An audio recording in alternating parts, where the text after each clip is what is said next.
Hope your paper has gone well and you have performed well enough to clear the prelims and write mains this year. Now we are discussing the 16 questions which were there this year from the history section in the prelims paper. So it's an upward trend from the last year that 16 question has been asked. And I'm elated to say that all the questions, barring just one, has been from the class notes, what I have taught you in the classes, and I'm more than happy that it will help you in clearing prelims this year. So no other talk, let's start with the question. The very first question, I have the set B. And in this, question number 21 is about Raja Ram Mohan Roy. He possessed great love and respect for traditional philosophical system of the East. And second statement, he desired his countrymen to be having the scientific and the rational approach.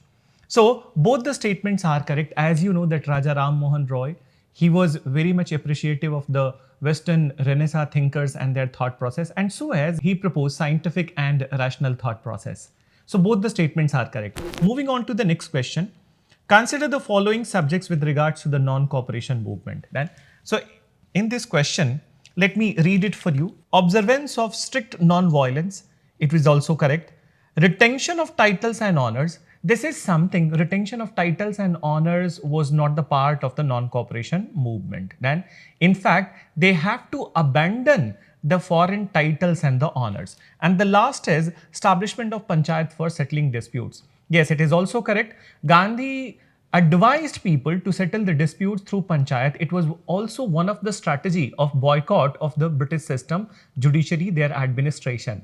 So three options are correct in question number 22. So answer would be C. Coming to the question number 23, I'm reading it for you. The irrigation device called Arghat. It is a repeated question.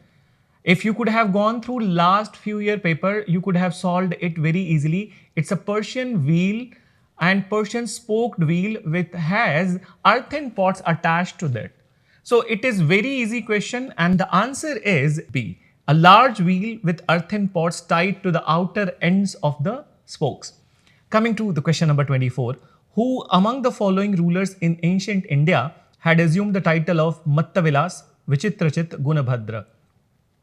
So answer is, it is Mahendra Varman first, and it is very much there in the book A Journey Through Indian Art and Culture. So you can see on the page number 94, Vichitrachit. So this was the name of the King Mahendra Varman, which means curious mind. He was one of the finest painters of that time. So this section is from the painting. Coming to the next question, easy question I would say. Fahian, the Chinese pilgrim, traveled to India during tenure of which king? So answer is Chandragupta II, B. As you all know that he came to India, he was in expectation of seeing the monastery creation in India, but what he saw temple creations, and moreover, he wrote a book Fukuoki in which he has mentioned the experiences related to the Gupta's court. In fact, he went on to influence Kumar Gupta to establish Nalanda University. So answer is Chandragupta II. During his tenure, he has come to India. Then let's move on to the next question. Question number 26 is also one of the easiest question. I don't think that this year ancient medieval would be difficult for you. My 13 classes are much more than enough to clear all the questions of this year. And as I said to you time and again that you don't need to read 2500 pages book and you don't need to go with so many classes. You just need to have classes with somebody who has little bit of knowledge of how the questions are asked and what questions are asked. So the question is asked about that who was the successful ruler from India who attacked on the kingdoms of the Sri Vijay in Malay Peninsula. The answer you all know, Rajendra I Chola. Rajendra I Chola, perhaps he was the first Indian ruler who crossed the Bay of Bengal, went to Malay Peninsula and he invaded cities of the Sri Vijay. So this is something that you must have corrected and I hope you have marked it right. Then let's move on to the next question. With reference to ancient India, consider the following pairs. See, very important is that if you remember from the classes that I used to create a map and in map I used to put the specific location of all the Mahajanpadas, their capitals and sometimes rivers also. So if you know the location, you can correct it.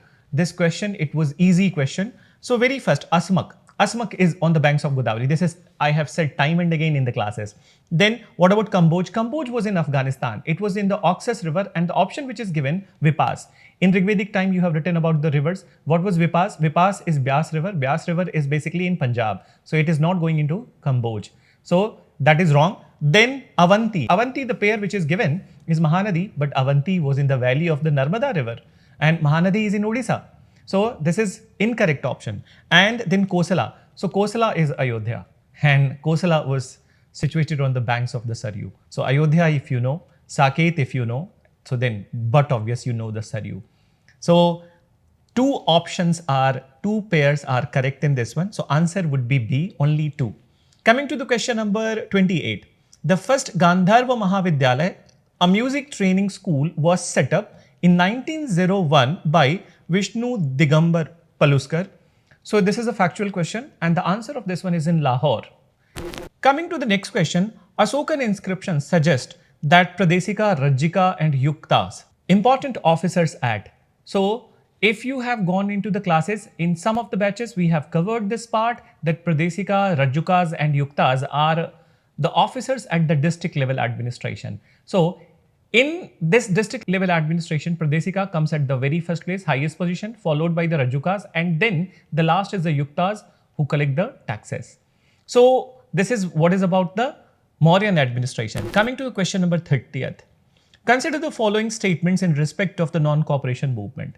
And in this, what has been mentioned? The Congress declared the attainment of Swaraj by the legitimate peaceful means to be its objective. Yes, it's true that Gandhi's movement, one of the prime feature was the non-violence.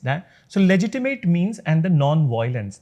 So that's what, if they will go illegitimate, so it will become CDM. So non-cooperation is not legitimate. They are not bypassing the law. They are not breaking the law. So the trick is that legitimate means that not bypassing the law. So first one is very clear that it is correct. Second one, it was to be implemented in the stages with civil disobedience and non-payment of taxes for the next stage only if Swaraj did not come within a year and the government resorted to repression. So yes, it was a plan that if government is not giving the Swaraj, so then they will go for the civil disobedience. That was the statement of the Gandhi when Prince of Wales has arrived and violence has broke out. So when people were arrested, so Gandhi made a statement that if the political prisoners are not released, so then he will aim for civil disobedience from Bardoli. So this is also correct. So the two options, both of them are correct. Starting with the question number 91. Sedition has become my religion was the famous statement given by Gandhi at the time of. So this is something which Gandhi said on 6th of April 1930 when he has gone for the Dandi March. He took handful of salt and declared it is crime against God and humanity to submit any longer before British authority.